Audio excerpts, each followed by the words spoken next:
We live, baby. I don't know if they can hear us good. Next year, around this time, we'll do a live with the media row without the DJ. The DJ can be over there. Way over there. Yeah, way over there, man. But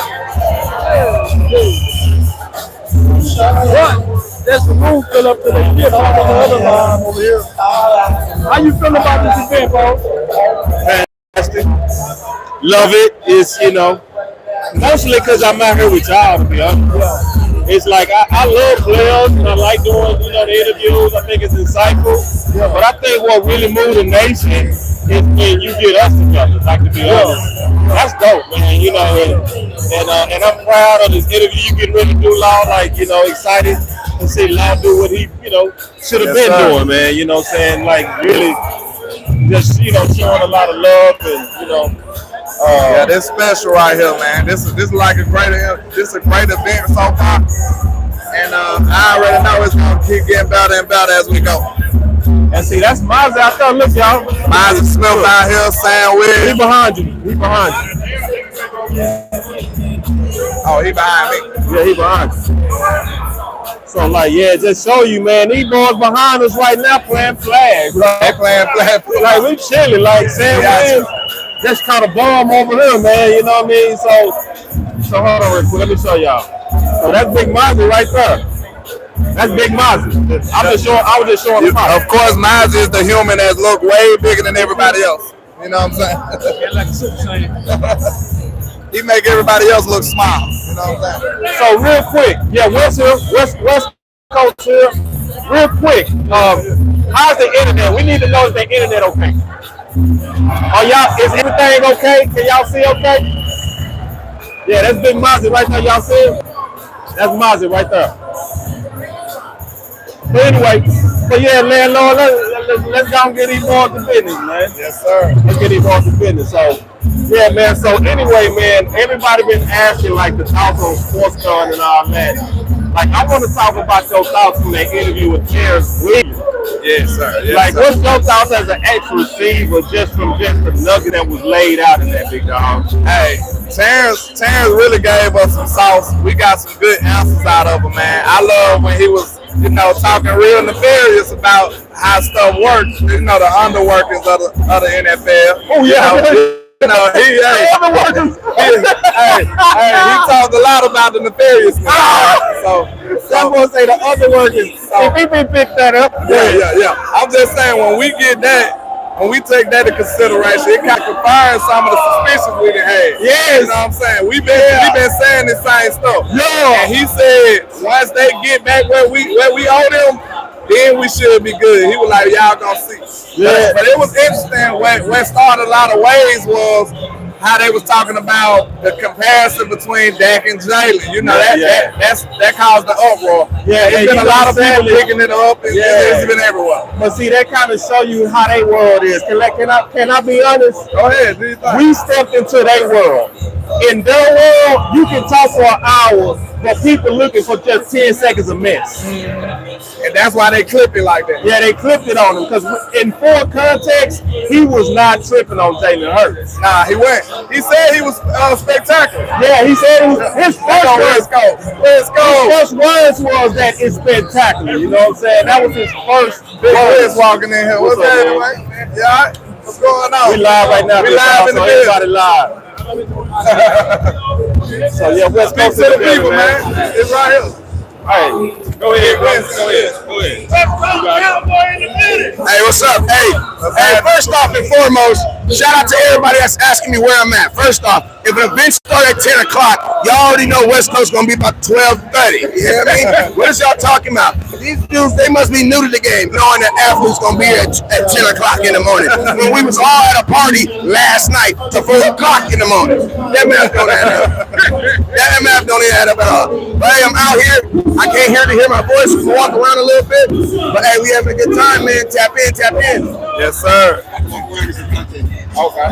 Yeah, man. But hey, what was the conversation though when Cuzzo stepped in here? We were talking about the Terrence Williams interview. Let's get your thoughts on what the nuggets that you like the best out of the Terrence Williams interview. At the end of the day, he said what he said. Y'all can cry about it. You know, you can go, you know, get under the cover, hide your head. He said that Dak Prescott was a better quarterback than Jalen Hurts. He said that. He said it with his chest. Shout out to Chris with the $5 super. We appreciate you. But yeah, man, he gave good nuggets though. You know, he gave Jalen Tolbert some advice. You know, really any young receiver. You know, he just said find your niche, get on the field any way that you can, and then just add on to your game from that point.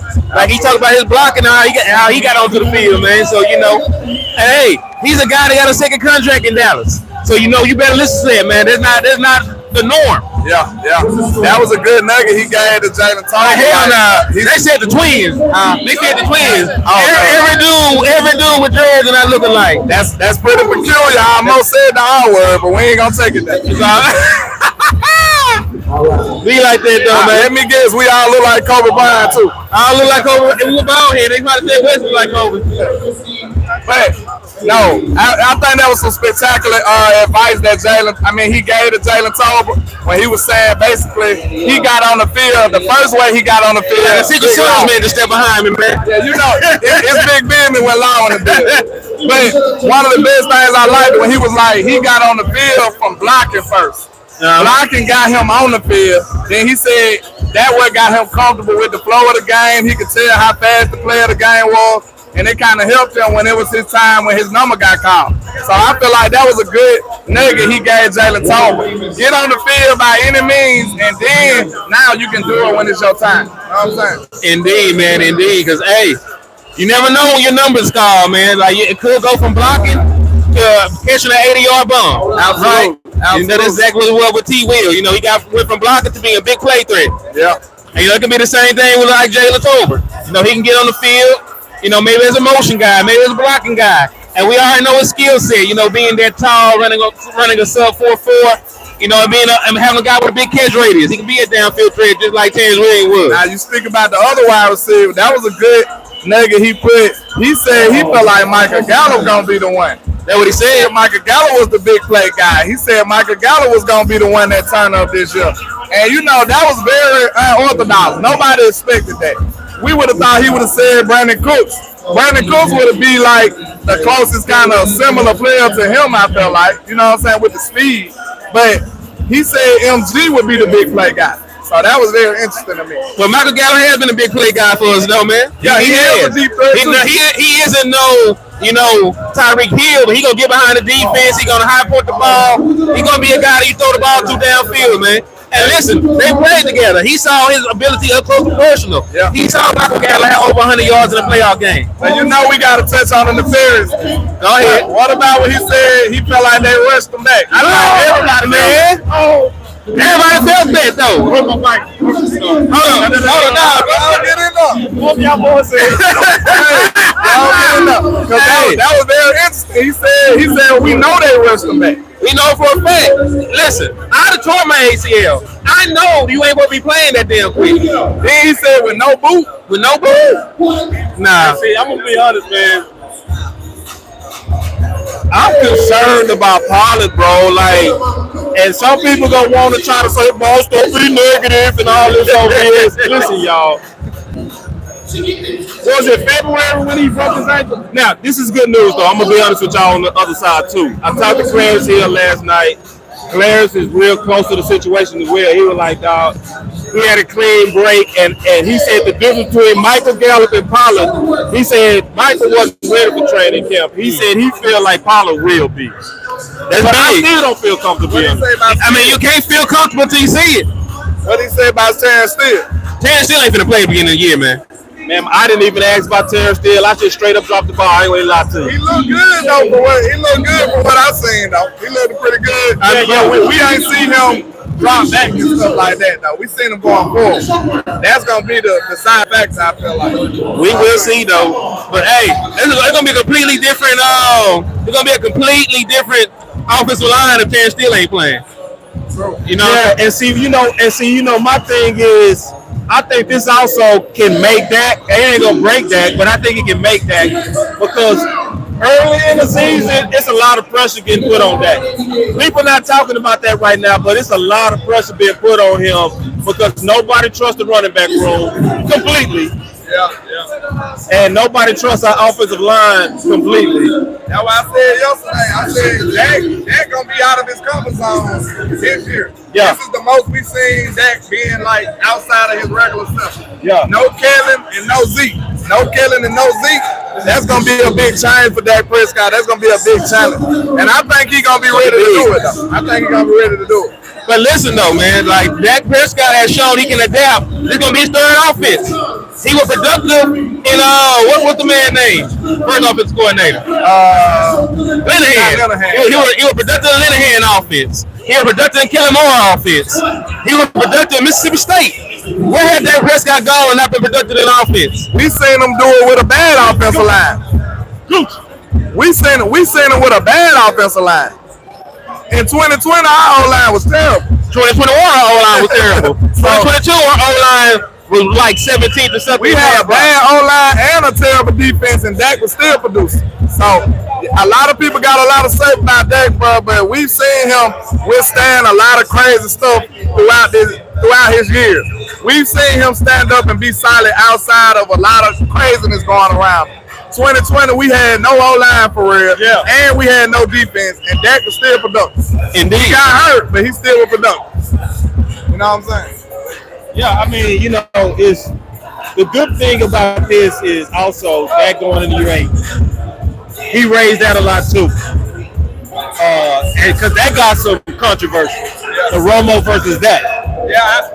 But I see, want to go back and forth with him. and what I love though is this though, and you did though. Yeah. This is what I love that landlord said, and I was talking to Clarence Hill last night. He said the exact same thing you said. He said he didn't say it as cool as you said. You said it cool as hell. This is how landlord said it. He said if Dak would have tried to have that cachet, that's the word he used. Yes, sir. Yes, sir. He said he would have snatched it. Hello. Took his ass out the Yeah.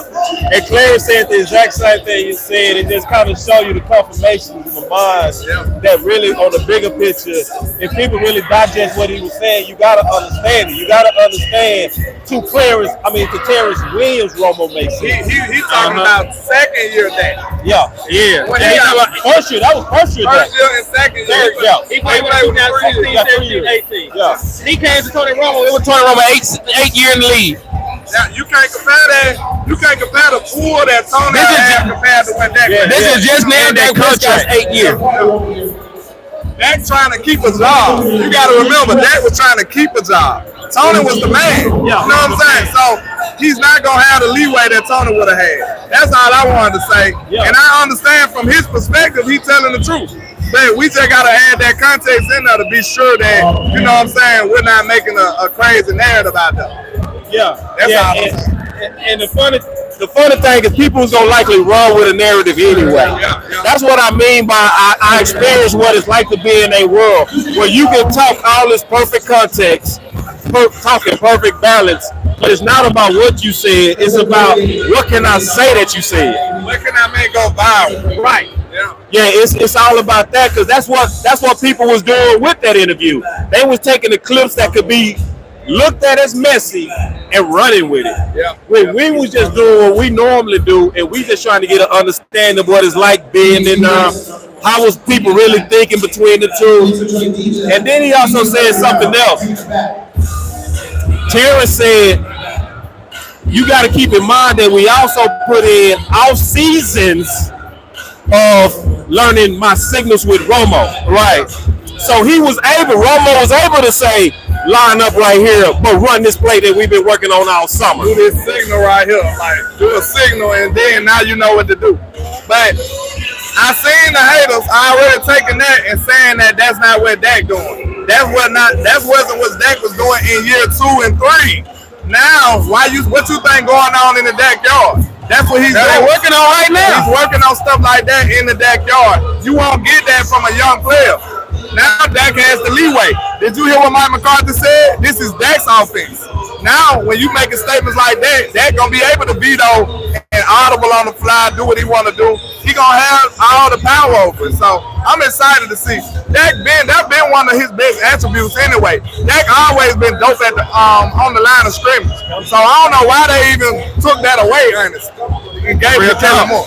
Real talk, man. You gonna say something? Nah, man. Like I agree with everything he said completely, man. Cause look, Dak Prescott. I want to push back just a little bit though. What's up, Count? Because I did have a concern about Dak on that company man stuff.